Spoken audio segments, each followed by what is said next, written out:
Finally বন্ধু আমি এখানে এসে গেছি, তোমাদেরকে দেখাচ্ছি। তো আজকে আমি যাচ্ছি অনেক দূরে ঘুরতে, নামটা বলবো না তোমাদেরকে, জায়গাটা দেখায় বলবো আমি কোথায় এসেছি। তো আজকে আমি যাচ্ছি, আমাদের সঙ্গে আছে পলাশদা, সো পিছনে আছে নিহারিকা, তো আমার কোলে আছে ময়না। তো নিহারিকা হাই বললো, তো আমরা যাচ্ছি।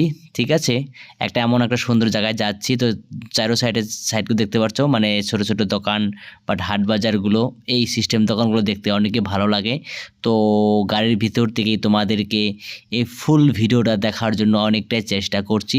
আর আমি যে কোথায় ঘুরতে যাচ্ছি শুধু তোমাদের জন্য এটা সারপ্রাইজ, তোমরা দেখে সেটা কিন্তু বলবে। ঠিক আছে, আমি কিন্তু যাচ্ছি ধীরে ধীরে, কেননা এই ভিডিওটা কিন্তু অনেক কি সুন্দর লাগবে, স্কিপ করবে না, ফুল ভিডিওটা দেখো, তোমাদের ভালো লাগবে। তো ফাইনালি দেখো চারো সাইডে মানে ফরেস্ট এরিয়ার মতো, মানে এখানে লোক কম থাকে। ঠিক আছে, তো রাস্তাটা নতুন কাজ চলছে, সেই রাস্তাতে আমরা যাচ্ছি। আর সেই রাস্তাটা হলো আমাদের আসাম থেকে যাচ্ছি ভুটান। ঠিক আছে, ভুটানের রাস্তাগুলো কাজ চলছে, তো স্পিডগুলো প্রবলেম হয়, কেননা অনেক ধুলা। তো আমরা এখানে দেখতে স্লো ডাউন এসএসবি কোড, মানে আমরা যদি ভুটানে যাই এখানে আমাদের অনেক কিছু কাজ আছে, সেইগুলো কাজ করে আমরা যেতে পারবো। তো আমাদের গাড়িটা এখানে স্টপ আছে, আমাদের পলাশদা গিয়ে কাজগুলো করছে। তো ফাইনালি আমি এসে গেছি ভুটানের গেট।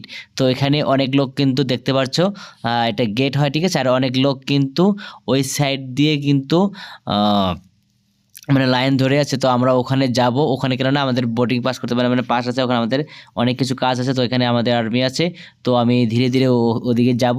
তো ভিডিওটা দেখতে থাকুন, আর ভালো লাগলে লাইক কমেন্ট শেয়ার করবেন। ঠিক আছে বন্ধুরা।